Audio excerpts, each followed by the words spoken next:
कहानी की शुरुआत होती है साल 2149 से, जहां 9 साल पहले हुई एक केमिकल वॉर की वजह से पृथ्वी पूरी तरह से बंजर हो चुकी थी। इस युद्ध से पृथ्वी के वातावरण का संतुलन पूरी तरह से हिल जाने की वजह से 9 साल पहले लगभग 99% आबादी खत्म हो चुकी थी, जिसकी वजह से गाँव और शहर पूरी तरह से वीरान हो गए थे और बस कुछ गिने चुने लोग ही जिंदा बचे थे। उनमें से डार्विन नाम का एक लड़का भी होता है, जो युद्ध खत्म होने के बाद एक बंकर में रहकर अपनी जिंदगी काट रहा था, क्योंकि बाहर की हवा में अभी भी जहर घुला हुआ है जो बाहर जाते ही उसकी जान ले सकता था। इसलिए बस वही बंकर था जो इस समय उसके लिए सुरक्षित था। अब डार्विन वहाँ हर रोज सेम रूटीन ही फॉलो करता था, जिसके मुताबिक वो आज भी सुबह उठकर अपने सिस्टम पर बैठ जाता है और बाहर की एक्टिविटीज को देखने लगता है। इसके साथ ही वो अपनी माँ को भी मैसेज करके कहता है कि माँ मुझे वापस बुला लो, पर हर बार की तरह इस बार भी उसे इसका कोई रिप्लाई नहीं आता। तब डार्विन को इससे काफी दुख होता है और अभी वो अपने पास्ट को याद करके उस समय के बारे में सोचता है जब वो अपनी माँ के साथ खुशहाल जिंदगी जी रहा था। लेकिन फिर सब कुछ तहस नहस हो गया और आज वही सुनहरी यादें उसे चैन से जीने तक नहीं देती, और अभी उसके पास उसके दुख को सुनने वाला भी कोई नहीं था। इसलिए अब प्रेजेंट टाइम में अपने दुखों के बोझ को कम करने के लिए डार्विन अल्ट्रासाउंड शावर लेने के लिए चला जाता है, जिससे उसको थोड़ा सा अच्छा फील होता है। भले ही डार्विन इस वक्त उस बंकर में कैद था, लेकिन वहाँ बैठे बैठे ही वो बाहर कई जरूरी चीजों को सिस्टम की मदद से ही कंप्लीट कर देता था। जैसे अभी वो मॉडर्न टेक्नोलॉजी का इस्तेमाल करके कुछ मशीन की मदद से जगह जगह पर फैलाए कुछ खास मिनरल्स को एक जगह पर इकट्ठा करने का काम करता है, ताकि भविष्य में लोग इन मिनरल्स का इस्तेमाल करके अपनी जिंदगी को बेहतर बना सकें। इसी बीच अचानक से उसे एक रिकॉर्डेड वॉइस सुनाई देती है, जिसमें सभी इंसानों को याद दिलाया जा रहा था कि बाहर की हवा बहुत खतरनाक है, इसलिए कोई भी बाहर ना निकले, क्योंकि अब भी युद्ध के जहरीले केमिकल्स हवा में घुले होने की वजह से बाहर आते ही उनकी मौत हो सकती है। इवन अभी के टाइम पर बाहर निकलना तक इलीगल था, जिसकी इजाजत ना तो कुदरत दे रही थी और ना ही सरकार। इसी बीच काम करने के दौरान डार्विन थोड़ी देर का ब्रेक लेकर अपना खाना ऑर्डर करता है, जो कुछ ही देर में मशीन्स की मदद से उसके पास डिलीवर हो गया था। अब बेशक से दुनिया खत्म होने की कगार पर थी, लेकिन टेक्नोलॉजी का इस्तेमाल इस वक्त पीक पर था। मगर सिर्फ टेक्नोलॉजी के बीच ही घिरा रहने की वजह से डार्विन काफी ज्यादा अकेला फील कर रहा होता है। इसलिए वो कभी अपने मन को बहलाने के लिए वीडियो गेम्स खेलता है या फिर पूरा दिन काम में ही लगा रहता है। पर अब थोड़ी देर गेम खेलने के बाद डार्विन को वापस से बहुत अकेला महसूस होने लग गया था। खैर, अब लंच खत्म होने पर वापस से उसको काम का ऑर्डर मिलता है और डार्विन वापस से अपने काम पर लग जाता है। फिर इसके थोड़ी देर बाद उसने अपने काम को खत्म कर लिया था और रात होने पर वो सोने की कोशिश करने लग गया था। अभी भी उसको बहुत मुश्किल से नींद आती है और तब सपने में उसको वही पल दिखाई देता है जब उसकी माँ उसकी भलाई के लिए उसे इस बंकर में छोड़ गई थी, और उन्होंने उससे वादा किया था कि एक दिन वो उसको इस बंकर से आजाद जरूर कराएगी। तब उस सपने को देखकर डार्विन बहुत ज्यादा घबरा कर उठता है और सुबह होने पर अपने काम पर फिर से लग जाता है, जहाँ आज काम करते हुए अचानक से उसकी नजर एक कुत्ते पर पड़ती है जो बाहर के वातावरण में खुला घूम रहा था, जिसको देखकर डार्विन का दिमाग चकरा जाता है, क्योंकि 9 साल में ये पहली बार था कि युद्ध खत्म होने के बाद कोई जानवर सही सलामत बाहर इस तरह से घूमता हुआ दिखाई दिया हो। तब डार्विन भी अपने काम को छोड़कर अपनी मशीन से उस डॉग का पीछा करना शुरू कर देता है, जिसके दौरान डॉग पास की झाड़ियों में चला गया था, और अब डार्विन उसको देखने के लिए स्क्रीन जूम कर ही रहा था कि तभी उसका लीडर जल्दी से उसे काम को कंटिन्यू करने को कहता है। खैर, अब रात के समय अपने काम को खत्म करने के बाद डार्विन वापस से सोने के लिए गया ही होता है कि तभी बाहर बहुत तेज तूफान आने लगता है, जिसके दौरान बिजली भी कड़क रही थी और उसकी आवाज की वजह से डार्विन को डर भी लगने लग गया था। अब यूं अचानक आए मौसम में बदलाव की वजह से डार्विन के बंकर की लाइट्स भी चली जाती है, जो देखकर वो डरते हुए अपनी मशीन्स को चालू करते हुए बाहर के नजारे को देख ही रहा था। पर तभी एक और बार जोरदार बिजली कड़कने के बाद बारिश भी शुरू हो जाती है, जिसकी वजह से अब उसकी मशीन ने काम करना बंद कर दिया था, और डार्विन भी डरते हुए इमरजेंसी बटन को दबाने लगता है। लेकिन काफी देर कोशिश करने के बाद भी कोई रिस्पांस नहीं आता। तब उस खराब मौसम को देखकर डार्विन को ये तो समझ आ गया था कि ये मौसम सिर्फ कुछ समय के लिए नहीं बल्कि 2 दिन के लिए ऐसा ही रहने वाला है, और क्योंकि इससे उसका ऑक्सीजन सिस्टम भी पूरी तरह से बंद हो सकता था, जिससे उसको और ज्यादा दिक्कत हो सकती थी, इसलिए वो थोड़ा सा टेंशन में आ जाता है। अब कुछ समय बाद सेम चीज होती है, जिसकी वजह से डार्विन के लिए अब बंकर में रहना बहुत ही दिक्कत वाली बात हो गई थी, और क्योंकि डार्विन ने ये सब पहली बार एक्सपीरियंस किया था, इसलिए उसे समझ नहीं आ रहा होता कि अब उसे क्या करना चाहिए। तब इतने में ही एक अनाउंसमेंट होती है, जिसमें डार्विन को अलर्ट करते हुए बताया जाता है कि सिर्फ 15 मिनट में ही एयर प्योरिफिकेशन भी पूरी तरह से बंद हो जाएगा, यानी कि अब बंकर में रहना उसके लिए नामुमकिन होने वाला था। इसलिए तब डार्विन बंकर में घुट घुट कर मरने की बजाय हालातों से लड़ने और जिंदा रहने का फैसला करता है, और बंकर से बाहर जाने का डिसीजन लेता है, जिसके बारे में वैसे तो उसने सपने में भी नहीं सोचा था। इसलिए अब डार्विन अपना दिल मजबूत करता है और एक रेस्पिरेशन मास्क मुंह पर लगाकर बंकर के दरवाजे की ओर लड़खड़ाते कदमों से आगे बढ़ता है। लेकिन जब बाहर निकलने के लिए डार्विन दरवाजा खोलने की कोशिश करता है तो इलेक्ट्रॉनिक सिस्टम काम नहीं करता, जिससे डार्विन के बाहर निकलने की उम्मीद भी खत्म होती नजर आ रही थी। मगर डार्विन हार नहीं मानता और अपनी पूरी ताकत लगाकर बड़ी मेहनत मुशक्कत से उस दरवाजे को आखिरकार खोल ही लेता है,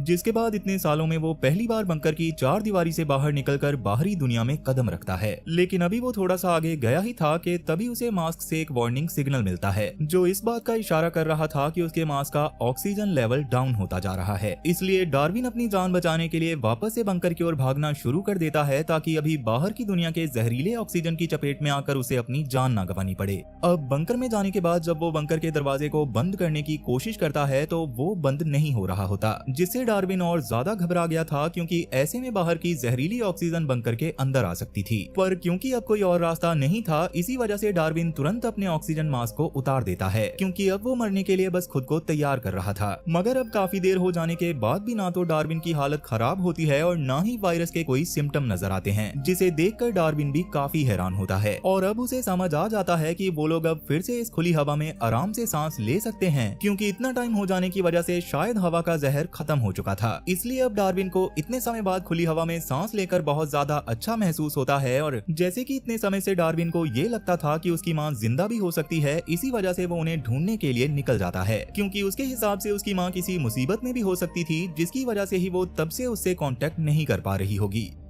अब ये बात सुनकर डार्विन बंकर से बाहर तो निकल जाता है, मगर थोड़ा सा दूर जाते ही उसके पैर कांपने लग गए थे। साथ ही उसे बहुत ज्यादा थकान भी होने लग गई थी, जिसका कारण असल में ये था कि पिछले 9 साल से डार्विन अपने बंकर से बाहर नहीं आया था, जिसकी वजह से उसके शरीर को इतना दूर तक चलने की आदत नहीं थी। इसके साथ ही उसे सूरज की तपती धूप भी बर्दाश्त नहीं हो रही थी, और इसके बाद थोड़ा सा और दूर जाते ही उसे भूख भी लगने लग गई थी। पर अभी लगातार अपनी माँ के बारे में सोचते हुए वो हार नहीं मानता और आगे बढ़ता रहता है। खैर, अब थोड़ा सा और आगे जाने पर उसको चिड़िया दिखाई देती है, जिसको देखने पर वैसे तो उसे खुश होना चाहिए था, मगर उसको देखकर तो डार्विन उल्टा चिढ़ने लग गया था। अब इसके बाद जैसे ही वो और आगे जाता है तो उसको एक मशीन दिखाई देती है, जिससे वो अपनी माँ को मैसेज करके बताता है कि वो उनसे मिलने के लिए आ रहा है। मगर हर बार की तरह अभी भी उसकी माँ की तरफ से उसे कोई रिस्पॉन्स नहीं आता, इसलिए हर तरह की उम्मीद को छोड़कर वो भूख में तड़पते हुए लड़खड़ाते पाँव से आगे बढ़ता रहता है। तभी अचानक से उसके कानों में कुत्तों के भौंकने की आवाज आती है, जिसे सुनकर डार्विन उनका पीछा करते हुए फिर से कुत्तों को ढूंढने की कोशिश करता है। तब वो भागते हुए एक हरे भरे इलाके में आ गया था, जहाँ पर कई सारे पेड़ पौधे मौजूद थे, जिनको देखकर तो डार्विन की आंखें चौंधी आ गई थी, क्योंकि इतने समय से सबको यही लगता था कि पेड़ पौधे पूरी तरह से गायब हो गए हैं। खैर, अब जैसे कि काफी दूर का सफर तय करने की वजह से डार्विन बहुत ज्यादा थक चुका था, इसलिए वो उन्हीं झाड़ियों और पेड़ पौधों के बीच सो जाता है।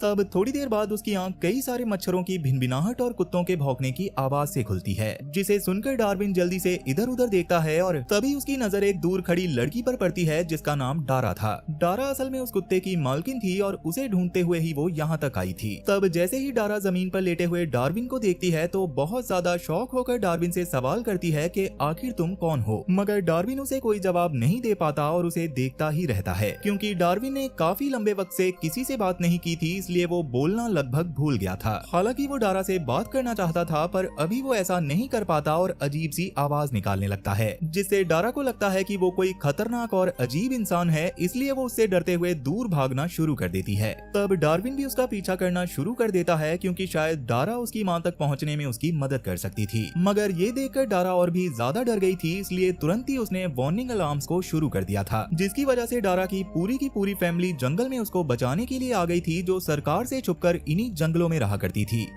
खैर, अब जैसे ही डार्विन की माँ लिलियन और उसके साथी डार्विन को उसकी ओर भागता हुआ आता देखते हैं, तो वैसे ही वो अपने ग्रुप में मौजूद बच्चों को छुपने के लिए कहते हैं, क्योंकि उनके हिसाब से डार्विन उनके ग्रुप के बच्चों को नुकसान पहुंचा सकता था। पर अभी जैसे ही डार्विन उनके पास आता है, वैसे ही उनकी ये गलतफहमी खत्म हो जाती है, क्योंकि डार्विन के चेहरे पर उन्हें भोलापन दिखाई देता है, इसलिए वो उसको इशारे से समझाती है कि ये जंगल ही उनका घर है। लेकिन डार्विन इसका कोई जवाब नहीं दे पाता, क्योंकि उसे सिर्फ मशीनों के जरिए ही बात करनी आती थी, जो कि अब उसके पास नहीं थी। इसलिए डार्विन डार्विन भी अभी थोड़ा सा डरते हुए तुरंत ही झाड़ियों में छुपने लगता है। लेकिन लिलियन उसे बड़े ही प्यार से बाहर आने को कहती है और उसकी हालत को देखने के बाद उसे खाना भी देती है। तब डार्विन भी भूखा होने की वजह से जल्दी जल्दी खाना खाने लगता है, क्योंकि उसने भी काफी दिनों से कुछ नहीं खाया था। और अब क्योंकि डार्विन को भी लिलियन की फैमिली पर भरोसा होने लग गया था, इसलिए वो धीरे धीरे उनके पास आने लगता है। पर अब चाहते हुए भी वो उनसे बात नहीं कर पाता। लेकिन लिलियन और उसकी फैमिली डार्विन से जो भी बातें कर रहे होते हैं उसको वो बहुत ही अच्छे से समझ आ रही थी। साथ ही वो इतने समय के बाद इतने सारे लोगों को देखकर बहुत ज्यादा खुश था, इसलिए वो लिलियन की बातों पर सर हिलाकर इशारे में उससे बात करने की कोशिश भी करता है। और अभी जब लिलियन उसको रात में वहाँ पर रुकने को कहती है तो डार्विन तुरंत ही इस पर मान जाता है। खैर अभी क्योंकि वो इतने समय के बाद इंसानी तौर तरीकों के हिसाब से मुलायम गद्दे पर सो रहा था, इसलिए रात में उसे सुकून की नींद आती है। पर कहीं न कहीं उसको बुरा भी लग रहा था, क्योंकि जल्दी ही उसको वहाँ से अपनी माँ को ढूंढने के लिए जाना पड़ेगा। अब अगली सुबह डार्विन सबके साथ मिलकर नाश्ता करता है, जहाँ वो आज जिंदगी में पहली बार चाय का टेस्ट लेता है, जो उसे काफी पसंद आती है। जो देखकर लिलियन उससे पूछती है कि क्या तुमने कभी चाय पी है, तो डार्विन इस पर सर हिलाकर ना में जवाब देता है। अब आगे लिलियन उसके बारे में जानने की कोशिश करती है, लेकिन ना बोल पाने की वजह से डार्विन उसे कुछ नहीं बता पाता। मगर उतने में ही वहाँ पर लिलियन का बेटा स्टीवन डार्विन के पास आ जाता है, जो डार्विन की हालत देखकर समझ गया था कि डार्विन बोलना जानता है और पक्का वो मशीनों की मदद से अपनी बातें एक्सप्लेन करता है। ये समझ आते ही स्टीवन डार्विन से उसकी बातों को हाथों की मदद से टाइप करने के लिए कहता है, जैसे कि वो पहले कीबोर्ड पर करता था। और इन्हीं हाथों की मूवमेंट की वजह से स्टीवन को उसके दिमाग में चल रही बातें समझ आने लग गई थी और अब सबको उसका नाम भी पता चल गया था। अब इसके बाद डार्विन अपने आसपास के लोगों को बहुत ही ध्यान से नोटिस करने लग गया था, जिसमें वो बच्चों को खेलते हुए नोटिस करता है और उनके हंसी मजाक करने की आदत को भी देखता है, जो देखकर उसको भी खुशी मिल रही थी। पर क्योंकि ये सब उसके लिए नया था, इसलिए वो उनके साथ खेलने की बजाय बस शांति से बैठा हुआ था। तभी डारा उसके पास आकर उसे धूप में बैठा देखकर उसके चेहरे पर सनस्क्रीन लगाने लगती है, जिससे डार्विन को थोड़ा सा अजीब लगता है, क्योंकि पहली बार उसे किसी ने इतने प्यार से टच किया था। खैर अभी भी डार्विन को अपनी माँ की फिक्र खाई जा रही थी, जिसके बारे में वो बाकी सबको भी बताता है। और डारा कहती है कि जब भी तुम चाहो यहाँ से जा सकते हो। अब इसके बाद जब डार्विन रात में सो रहा होता है तो एक सपने में वो खुद को अपनी माँ को ढूंढता पाता है, लेकिन उसकी माँ को ढूंढने से पहले ही उसको ड्रोन्स पकड़ लेते हैं और उसको एक्सपेरिमेंट्स करने के लिए ले जाते हैं, जिसमें उसको बहुत ज्यादा दर्द हो रहा था, पर किस्मत से ये बस उसका एक सपना था। अब अगले दिन डार्विन नहाने के लिए बाथरूम में जाता है, पर जैसे कि अभी उसको पानी से नहाना नहीं आता था, इसलिए वो कपड़े पहने हुए ही शावर लेकर सबके सामने वापस आ जाता है, जो देखकर सच में सबको हंसी आ गई थी। तब डारा उसको नहाने का तरीका बताते हुए पुराने कपड़े देती है और डार्विन भी उसकी बातों को समझकर अच्छे से नहाता है, जिसके बाद वो कपड़े पहनकर बाहर आ गया था और इससे सब उसको देखकर बहुत ज्यादा खुश हुए थे। अब इसके बाद डारा उसको हाथ के इशारों से बात करना सिखाती है, ताकि वो आसानी से दूसरों से बात कर सके, जिससे डार्विन को भी वहाँ मौजूद लोगों के साथ अब और ज्यादा अच्छा लगने लग गया था। और इसी अपनेपन को महसूस करके वो अब कुछ दिन और उन लोगों के साथ गुजारने का फैसला करता है। और जैसे कि अभी डार्विन का सबसे ज्यादा अटैचमेंट डारा के साथ था, इसलिए वो दोनों ज्यादा से ज्यादा समय एक साथ ही बिताते थे। साथ ही डारा डार्विन को एग्रीकल्चर यानी कि खेती बाड़ी और नेचर की देखभाल करना भी सिखाती है। और कहीं ना कहीं अब इतना समय डारा के साथ रहने की वजह से डार्विन को थोड़ा थोड़ा बोलना भी आ जाता है, लेकिन अभी उसके बोले गए शब्द काफी अजीब सुनाई देते थे, पर फिर भी डार्विन साफ बोलने की कोशिश में लगा रहता था, जिससे अब उसकी कोशिश की वजह से उसका रिश्ता डारा के साथ साथ लिलियन और बाकी लोगों के साथ भी और अच्छा होने लग गया था। अब आगे वो डारा के साथ उसके काम में हाथ बटाना भी शुरू कर देता है और डार्विन का ये हेल्पफुल नेचर डारा को भी उसके काफी करीब ले आता है। इसी बीच लिलियन ने भी उन दोनों को एक दूसरे से बातें करते हुए देखा था, जिससे वो समझ गई थी कि कहीं ना कहीं वो दोनों एक दूसरे को बहुत पसंद करने लग गए हैं। अब इसी तरह से कुछ और दिन बीत गए थे और तभी अचानक एक दिन आसमान में एक सरकारी ड्रोन आ जाता है, जो आसपास की रिकॉर्डिंग कर रहा था, जबकि इस सब से अनजान लिलियन और उसकी फैमिली एंजॉय करने में बिजी थे। वो लोग उस वक्त म्यूजिक पर डांस कर रहे थे और डारा डार्विन को भी उसके साथ डांस करना सिखाती है, जिसके बदले में डार्विन भी डारा को कुछ खास फास्टेस्ट डांस मूव सिखाता है। उन दोनों को एक दूसरे के साथ टाइम बिताना और मौज मस्ती करना बहुत अच्छा लगता था, इसलिए अब वो दोनों जंगल में घूमने के लिए निकल गए थे, जहाँ डारा डार्विन को अपने पिता के बारे में बताते हुए कहती है कि मेरे पिता ने परिवार को बचाने के लिए काफी मुश्किलें सही थी। वैसे अब तो वो हमारे बीच नहीं हैं, लेकिन उनकी वजह से ही आज हमारी फैमिली जिंदा है। इतना बताकर डारा अपने पिता को याद करती है और साथ ही डार्विन को भी ये बताती है कि मैं हमेशा तुम्हारे साथ रहना चाहती हूँ, भले ही मेरे पिता मेरे साथ ना हो, पर तुम मेरे साथ जरूर रहना। अब क्योंकि डार्विन भी उसको पसंद करने लग गया था, इसलिए वो भी उसको इस बात पर हाँ में जवाब देता है। अब इसके बाद एक दिन जब वो घूमते हुए पहाड़ की ऊंची चोटी पर जाते हैं तो फाइनली डारा डार्विन से अपने प्यार का इजहार भी कर देती है, जिससे डार्विन को बहुत ज्यादा खुशी होती है और वो भी तुरंत ही उससे अपने प्यार का इजहार करते हुए उसे किस कर लेता है। वहीं इसके बाद जब पूरी फैमिली हंसते गाते हुए जंगल में आगे बढ़ रही थी तो अचानक से स्टीवन को कुछ अजीब सी आवाज सुनाई देती है और वो सबको शांत रहने को कहता है। पर तभी अचानक उन लोगों के थोड़ी सी आवाज करने की वजह से वहां मौजूद ड्रोन्स ने उन्हें नोटिस कर लिया था और उसी आवाज को फॉलो करते हुए वो ड्रोन्स उन लोगों की तरफ आने लग गए थे। मगर किस्मत से उन ड्रोन्स के वहां आने से पहले ही सभी पत्थरों के बीच जाकर छुप गए थे, जिससे ड्रोन के रडार में वो कैप्चर नहीं होते और ड्रोन उन्हें नोटिस किए बिना ही वहां से आगे निकल जाता है। अब इसके बाद बाकी सब भी अपने घरों में वापस आ गए थे, जहां अब लिलियन की दूसरी बेटी बेथ का मूड बिल्कुल भी ठीक नहीं था, क्योंकि उसके हिसाब से ड्रोन्स के इतना दूर तक आने की वजह डार्विन था, क्योंकि उसके आने से काफी समय पहले तक कोई भी ड्रोन वहां तक नहीं आया था। यही सब बताते हुए बेथ लिलियन पर गुस्सा करते हुए कहती है कि इन सब मुश्किलों में हम आपकी वजह से ही फंस रहे हैं, क्योंकि आपने ही डार्विन को हमारे साथ रहने की इजाजत दी थी और तब से ही हमारी खुशहाल जिंदगी पर खतरे के बादल मंडराना शुरू हो गए हैं। तब लिलियन उसे शांत तो करवा देती है, लेकिन वो जानती थी कि कहीं न कहीं बेथ की बात सही है। अब इसके बाद शाम में जब डारा डार्विन के पास जाती है तो वो वहाँ पर नहीं होता, जो देखकर डारा डरकर जल्दी से उसे ढूंढने लगती है और बाहर जाने पर उसको डार्विन बाहर अकेला खड़ा हुआ दिखाई देता है। तब डार्विन बहुत ही धीमे से डारा से कहता है कि मैं वापस जा रहा हूँ, क्योंकि मैं तुम लोगों को खतरे में नहीं डालना चाहता, इसलिए मेरा जाना ही बेहतर होगा। तब ये सुनकर डारा रोने लगती है और कहती है कि मैं जानती थी कि तुम भी एक दिन मुझे छोड़कर चले जाओगे। डार्विन उसको समझाने की कोशिश करता है कि ऐसा करना उसके लिए कितना ज्यादा जरूरी है, पर डारा उसकी एक नहीं सुनती और गुस्सा होकर वहां से चली जाती है। मगर जैसे कि डार्विन भी अब नहीं रुक सकता था, इसलिए वो लिलियन और बाकी फैमिली मेंबर से मिलता है और लिलियन को बताता है कि वो अपनी माँ को ढूंढने जा रहा है, जिसके बाद उन लोगों के ऊपर उसकी वजह से आने वाला खतरा भी टल जाएगा। अब वैसे लिलियन को भी डार्विन के जाने से दुख हो रहा था, पर वो ना चाहते हुए भी उसको नम आंखों से विदा कर देती है और डारा भी डार्विन को जाते हुए देखकर बुरी तरह से टूट जाती है, जिसकी वजह से वो फूट फूट कर रोने लग गई थी।